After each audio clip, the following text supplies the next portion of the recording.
Today is Friday, 3 October 2008. I am at the New York State Military Museum in Saratoga Springs, New York, and we are doing a telephone interview today with Mr. James McKee. Mr. McKee, for the record, would you please state your full name and date and place of birth, please? Full name is James Marshall McKee. I was born in Brooklyn, New York on 24 December 1946. Okay, and did you attend school there? Yes, I did. I attended St. Michael's School in Brooklyn, New York.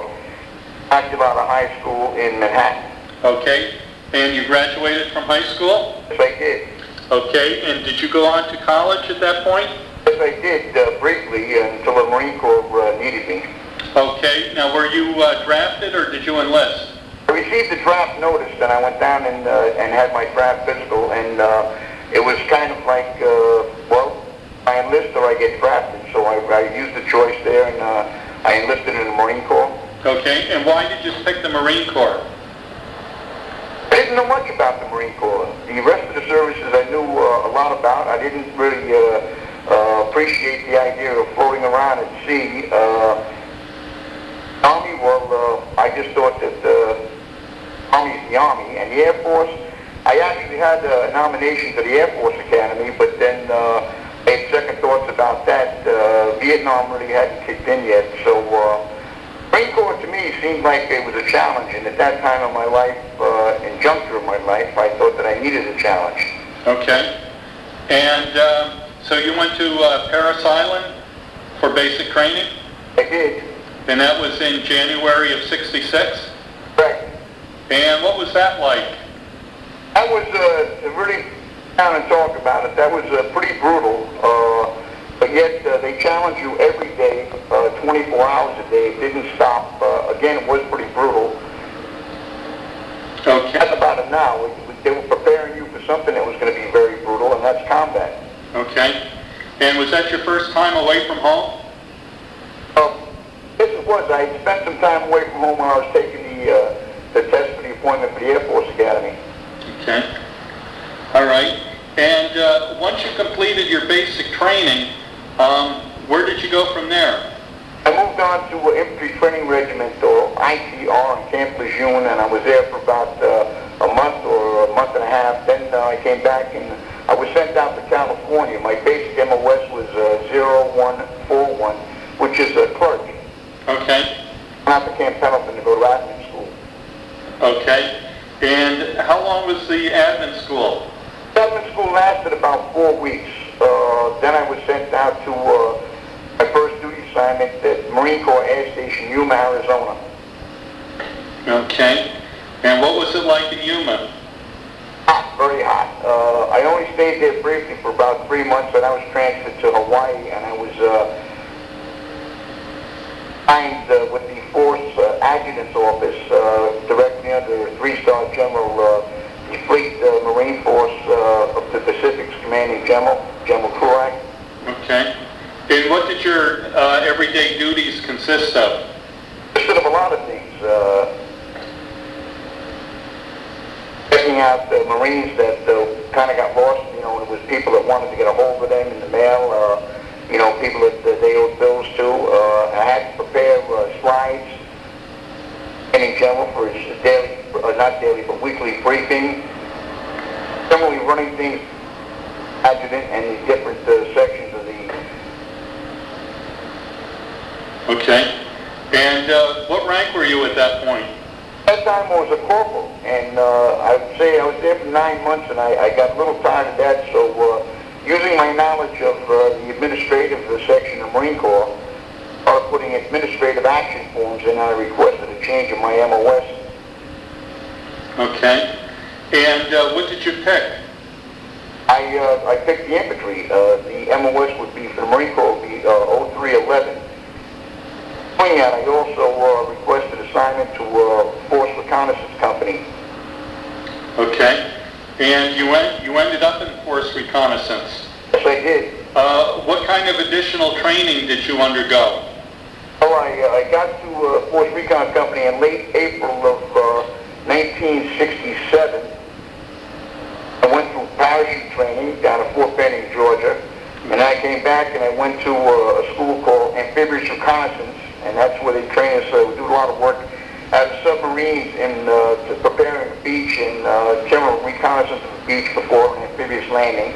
And I went through Ford Observer School, which perhaps was probably the best school I went to in the Marine Corps, because I was going to use that more than anything else in Vietnam. And then later on, after a while in Vietnam, I spent a little time with 4 or 5 Commando Royal Marines in England, very briefly. Went back to Vietnam, went back to being a patrol leader, and then I went to diving school. Okay. Now, was Force Recon, was that sort of like the Marine Corps' version of the SEALs or the Army Special Forces? Well, Force Reconnaissance companies in the Marine Corps existed before there was Special Forces, and they actually trained and started out the nucleus for SEALs. So we like to say that the SEALs and Special Forces in Delta are a cheap imitation of Force Recon. In a matter of fact, we've just initiated a brand new command called MARSOC, that's Marine Special Operations Command, and we are finally a Special Operations community. Okay. All right. And when did you end up going to Vietnam? Ended up going to Vietnam. I received my orders November of 1967. I came back to the company. I had a loss in my family. My mother had passed away. I came back Marine Corps and went through a little bit more training, some operations, and I was deployed on the 26th of January 1968 at the Staging Battalion. Okay. And how did you get to Vietnam? Did you go by ship or by air? No, we actually flew, and I can still recall it was a big purple airplane. It was a Braniff airliner from El Toro, it's Marine Corps Air Station El Toro. It's not there anymore. Okay. And whereabouts did you land in Vietnam? Landed in Da Nang when we finally got there. The Tet Offensive had just kicked off, and it took us 2 tries, but we finally got into the world. Okay. Once you landed, did you immediately get sent to a unit? Yes, I did. We had to go to our parent unit, which was the 1st Reconnaissance Battalion. We stayed there for a few days, and then we were deployed north. 7 of the 7th Force Reconnaissance Marines. We were deployed north to Phu Bai, which is just about 8 miles southwest of Hue City. Okay, yeah. I'm familiar with the area. All right, and was that the first time you were under fire at that point, or did that come later on? Actually, we were under fire when we first got into Da Nang. Like I said, the Tet Offensive kicked off, and about every major city in the country was under fire. We received our rear area, we received rocketing and ground attacks almost on a daily basis. Okay. All right. And what was the action like up in the Phu Bai area? We would go, that was our rear area. We would go on long-range reconnaissance patrols operating right out of Phu Bai, and well, we did a lot of work in the Ashaw Valley. Yeah. 7-man teams. We never had more than that. And mostly every time we went out and we encountered the enemy, they outnumbered us. Okay. Were you involved in the battle for Hue? Yes, I was. I did a lot of FO work for them. Most of the officers with the infantry were already deployed in the city. Outlying areas and an observation post up on a hill, and started calling in airstrikes for them. We could see Hue from where we were at. Okay. All right. And I see here that you didn't have very fond memories of the M16 rifle. Do you want to talk about that?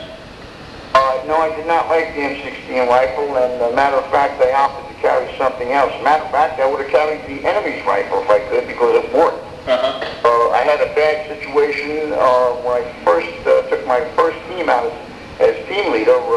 Stepped off the back of a helicopter, and a North Vietnamese trooper popped up in front of me, still, I'd say 60 feet from me, and fired directly at me.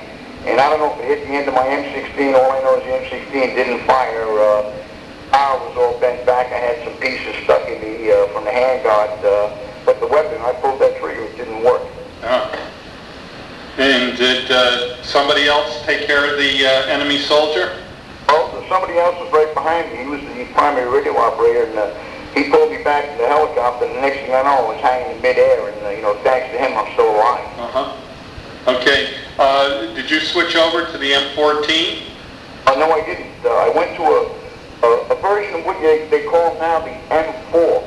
Back then, it was called Clarke 15. It was a smaller version of the M16. It had a shorter upper receiver, and kind of like absconded with that weapon from Special Forces one day. They're probably still looking for me for that. Okay. All right. And after that initial encounter, when was the next time you went out? Well, we constantly went out. We would come, we'd go on a 5-day patrol, but we'd come back and have 4 or 5 days in the rear, and then we'd be receiving a full order to go back out again. We called it a frag order. It was on a little yellow piece of paper, on paper over there, and that was your frag order. And from there, you had to, you would get your actual patrol order, where you would sit down and you get your team together after you coordinated. All kind of people. I mean, like the infantry would be in the area, air, artillery, all kind of people. It took about 3 days just to coordinate the block for patrol. Remember, these are long distance patrols. These were, miles from the rear area. Yep. Okay. And did you have daily contact with the enemy? Yes, we had frequent contact. I wouldn't say daily contact, but we run into them an awful lot. Okay. In their backyard. All right. And that would erupt into firefights? Yes, it would be a firefight, and fortunately, most of the times we got out of there alive. And when we did so, they would plan an airstrike in that particular area. We were used as bait. That's basically what they used us for. Okay. And did your platoon suffer heavy losses? The company itself, we lost between 1965 and 1972. We lost about 91 people. I never lost a person on my team. I got them wounded a few times. I was wounded myself a few times, but Okay. Do you want to talk about the times you were wounded? What transpired? Well, first time it was fragmentation from a grenade that an enemy had tossed at me, and I actually saw the thing. The second time was an incident with the rifle. I don't know if it exploded. If the enemy hit the end of the weapon, it had a hole in my magazine pouch right through my magazines. Wow. And the grenades off. That was one time. And another time I fell down a hill and broke 3 ribs. That was about it. Okay. Malaria. I had malaria. That was nice. Okay. And I see you've got the Bronze Star with a Combat V and the Navy Commendation with a Combat V. What did you do to receive those? Navy Commendation came first, and what I did there, we had run into a serious situation with the enemy, and that was in 1968, and sometime I believe in April or May, and get to hit the enemy, and we could. At that time, I was the assistant patrol leader. During the ensuing hunting firefight, that's when I was hit with a piece of fragmentation. And then when we finally caught up to our main element of our team, I found out that the patrol leader had prostration and he had passed out, so I exposed him. Okay. I went out there and exposed myself to bring in helicopters, but it was something you had to do with the helicopters, just... Right. Okay. Bronze Star was a totally different thing. That was in 1969. It was April 1st. We were going to be inserted in first team that was supposed to win. We had 2 helicopters at that time. Friendships with us. That's the way we usually go in. But we usually had one H-46 empty. We call that the safety bird, the Christ bird. And that would stay up very high. Shot out, which was the case many times in the helicopter we were in, was disabled.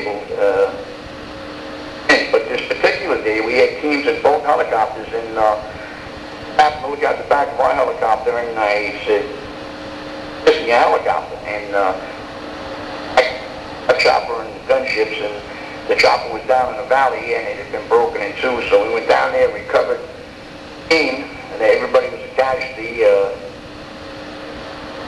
I was a co-pilot because they were in the front of the aircraft, and it was in a big operator, and it was submerged. So we went back to Da Nang, got a reactionary force, went out there, and okay. All right. And you stayed in Vietnam for a full year? yeah, I stayed there for actually 19 months, just about 6 days short of 20 months. Oh, okay. And all of that time, you basically did the same job? Oh, really? Sometimes we would change back and forth. You'd be the assistant patrol leader. You would be a gun on another team. I even took over because of my past admin experience, I took over the company office for about a month. Mm-hmm. I was sent back into the bush again. Okay. And you advanced to then sergeant, then staff sergeant? Yeah, I didn't receive my staff warrant until the day I got out of the Marine Corps. Okay. All right. And did you say warrant? Yeah, you get a warrant for promotion. It's a promotion. Oh, okay. All right. And did you get a chance to take an R&R or some leave time during that period that you were in Vietnam? In 68, I went to Japan. Mm-hmm. And then 69, I went to Singapore. And I did go to diving school for about 5 weeks in 69, so I was in the Philippines for 5 weeks. Wow, okay. All right, and did you use the knowledge you gained as a diver at any time in Vietnam?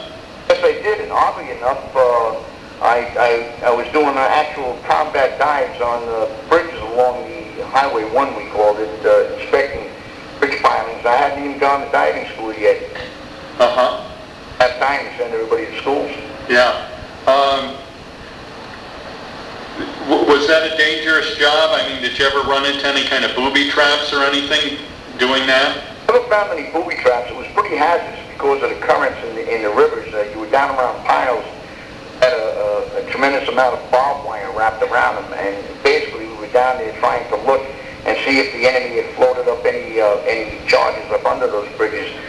Fortunately, the water was like being chocolate milk, so you didn't see a whole lot. And like I said, the current could wash you easily into the barbed wire. We did receive rounds one time while I was in the river, one particular river. Most of the time when we were doing this diving, it wasn't many of us. It would be 2 or 3 of us. So your security would consist of just somebody back up there watching the jeep and the equipment. Mm-hmm. Any problems with snakes or anything like that? I only saw, I didn't see if we had a situation with a snake that we thought was a cobra. Okay. All right. And when you left Vietnam, when you got back to the States, what was that like? Were you discharged from the Marine Corps then, or were you still in service? I wasn't discharged. I came back and kind of herded into a hangar out there in El Toro, the same place we had left from, and started going through the MOSs, and they were letting people right out of the Marine Corps at that day and at that time. Unfortunately, fortunately, I had my MOS included an FO MOS and the...